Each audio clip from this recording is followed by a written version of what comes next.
بسم اللہ الرحمن الرحیم۔ ناظرین سامعین السلام علیکم۔ عام طور پر ایکنی کے دانے نکلتے ہیں، فیس کے اوپر دانے نکلتے ہیں ایکنیز کے، تو ایکچولی وہ ہارمونل امبیلنس کی وجہ سے ہوتے ہیں زیادہ تر، اور کچھ اس میں ہائیجین کا فیکٹر بھی آتا ہے، اور اس کے علاوہ کچھ لوگ کہتے ہیں کہ یہ گرم چیزیں کھاتے ہیں تو اس سے ہو جاتا ہے۔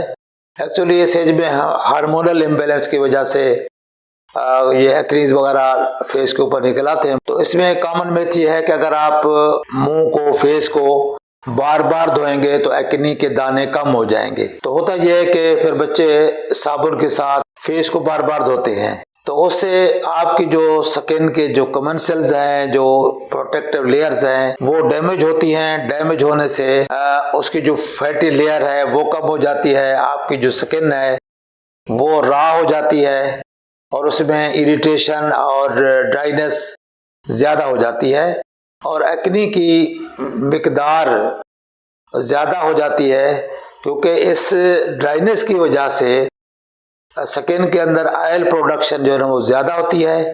آئل پروڈکشن زیادہ ہوگی تو دوبارہ وہ گلینڈز کی ڈکٹس کو پھر بند کر دے گی، اس سے اگین پھر ایکنی کی پروڈکشن جو ہے وہ زیادہ ہو جائے گی۔ لہٰذا یہ جو مت ہے کہ آپ ایکنی والے بچے جو ہیں بار بار صابن سے منہ کو دھوئیں، اس سے الٹا نقصان ہوگا، اور ایک فیس کی جو سکن کی ریزسٹنس ہے، پروٹیکٹیو لیئر ہے، اس کے ڈیمیج ہونے کی وجہ سے، اور آئلی گلینڈز کی اوور پروڈکشن کی وجہ سے وہ آئلس کے گلینڈز کے جو پورز ہیں وہ بند ہو جاتے ہیں اور ایکنی زیادہ ہو جاتے ہیں۔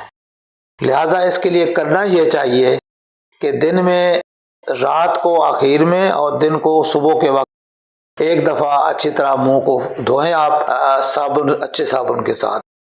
دن میں آپ جو وضو کرتے ہیں، اگر 5 وقت نماز پڑھتے ہیں، اور پڑھنی چاہیے، تو اس سے آپ کا جتنا واش ہوتا ہے فیس وہی انف ہے۔ صابن یا شیمپو وغیرہ کا استعمال درمیان میں نہ کریں، دن میں 2 دفعہ ہی کافی ہے۔ 2 دفعہ کرنے سے جو آپ کی سکن کی جو آئلز وغیرہ ہیں، جو ڈرٹ وغیرہ ڈسٹ ہے، وہ صاف ہو جائے گی، اور بار بار صابن سے یا شیمپو سے دھونے سے جو نقصانات ہو سکتے ہیں اس سے بھی بچ جائیں گے۔ امید ہے کہ آپ اس پہ عمل کریں گے تو آپ کا اگر بچوں میں یا کسی میں دوست احباب میں ایکنی بنتے ہیں فیس کے اوپر، تو وہ اس طرح کرنے سے ان کی مقدار کم ہو جائے گی۔ السلام علیکم ورحمۃ اللہ۔